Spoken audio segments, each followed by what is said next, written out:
unlucky not to get a goal there. I think there was the first opportunity that he had where he was in and around the box, and I was kind of begging him to shoot, and he never did. But then the second one, we did get the shot away. Unlucky not to score in the end, but I don't think that'll be the first time we see that from him this season. Then, of course, you had Bertrand Traore making his first proper showing, that I would say. And so far, I think he looked good. He looked lively. He was able to attack in definitely a different and more direct way to what Talby's shown us so far. A few wayward touches, but I can see why they wanted to add him in as a winger there to Sunderland. Again, not too much to say. I'd like to see a little bit more of him so far.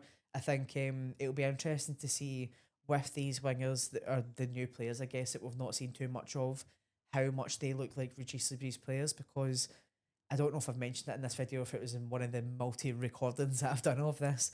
I think what a Regis player looks like first and foremost is a player that's just willing to run. We've seen it so far this season.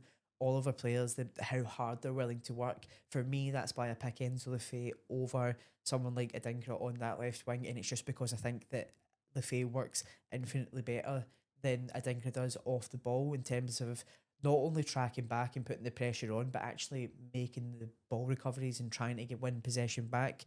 I'll be interested to see how players like Traore and stuff like that fit into that mould as well. I think in the case of Brian Brobbey, I've liked what I've seen so far. I think he's managed to get in a few interesting spaces, but at the end of the day, we've not managed to see too much of him yet. And I think that's just testament to how well Wilson's been doing. But I would like to see a little bit more of him. Maybe even if he can get a little 5-10 minutes more on that, just because he's something so different physicality wise than really anything that we've had for the last number of years.